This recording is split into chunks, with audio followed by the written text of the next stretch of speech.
I did a video on this years ago. You can watch it on YouTube. Why the white man loves Martin Luther King so much when he's dead. Because that is beneficial for them when he's dead. See, everyone wants to talk about Martin Luther King. As the white folks is the first ones to always throw his name. They're the first ones to always throw his name around. But no one ever talks about the last message he gave.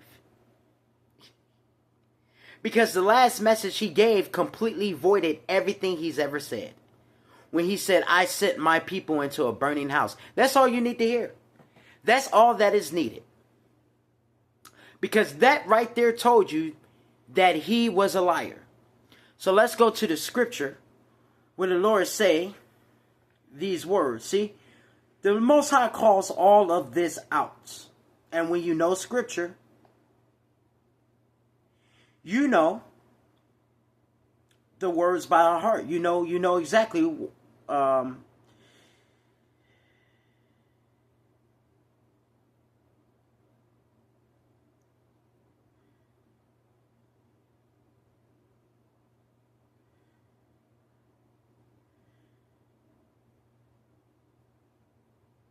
you know scripture, you know exactly what's in their hearts.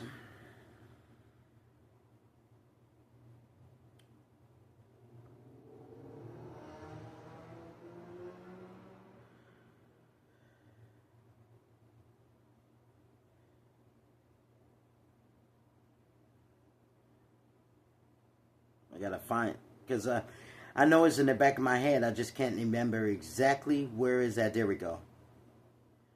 And see, this is what it is, because we have so many books and we got to remember where the books are. Oh my gosh. All right, so here it is. So this is why they love Martin Luther King so much, because he led his people into a burning house, which means he led them into the traps that the white man set. That's why they love him. This is why they love him and hate Malcolm X, because Malcolm X was smarter than that. Malcolm X knew. Malcolm X was 10 times smarter than Martin Luther King. 10 times smarter. Martin Luther King, not to mention, who was cheating on his wife with a white woman. You know, this was an adulterous, deceiving, lying man. There's going to be a lot of black people that's mad, and I don't give a damn. Take your southern ass on somewhere.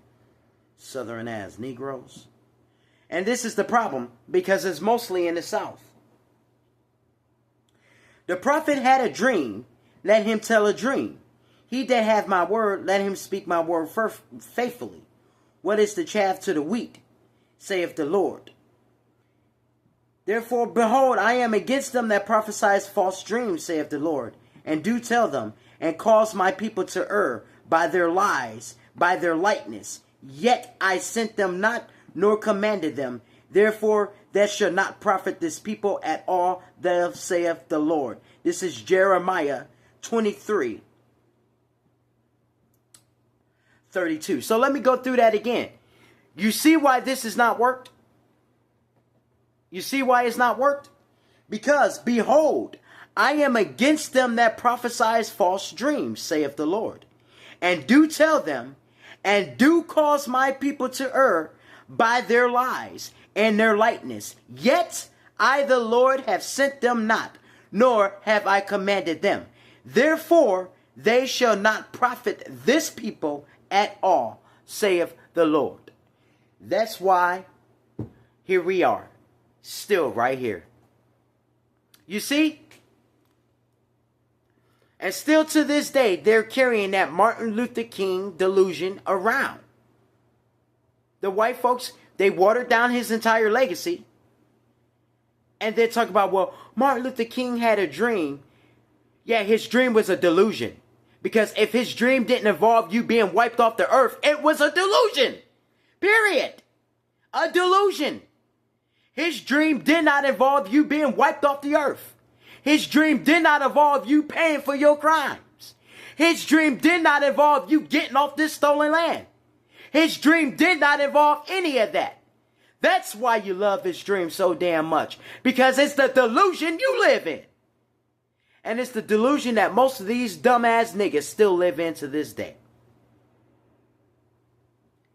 That's why, that's who you know who you're dealing with when they come talking about this Martin Luther King. Notice everywhere in this country, a street that says Martin Luther King, that is the street that houses the worst type of violence and the most crimes in the country.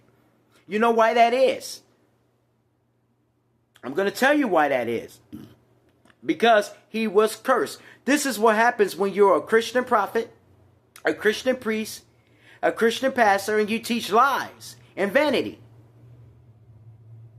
In life and in death, you are cursed. And Martin Luther King cursed an entire people and sent them into a house to die because he was too stupid to understand the war at hand. Malcolm X, on the other hand, knew the war. He just didn't know which God he was serving. That was his problem. That's what got him killed. Because he was serving a fallen God. He was speaking for a nation of a fallen God. And so because of that, the God of Abraham had to get him out. See, it all goes back to the God of Abraham. Not your Christian God, not your Muslim God, not your Imhotep God, not your Kemet God, not your Egyptian God, the ancient and holy one of days. The God of Abraham, Isaac, and Jacob. The God that you people call sexist, racist. The God that you people call a murderous God. The God that you people call all these horrible things, but yet somehow you can never use that same energy to call out your own crimes and your own sins. You go into a whole country and a whole nation and slaughter off all those people. And then God comes and slaughters your people, and all of a sudden he's a murderous God. You put an entire nation of people in captivity and in chains. Now God comes and puts your nation in captivity and chains, and all of a sudden he's a racist God. It's how convenient it all changes when you are now the victims of the same crimes that you victimized the world to. It's amazing to me.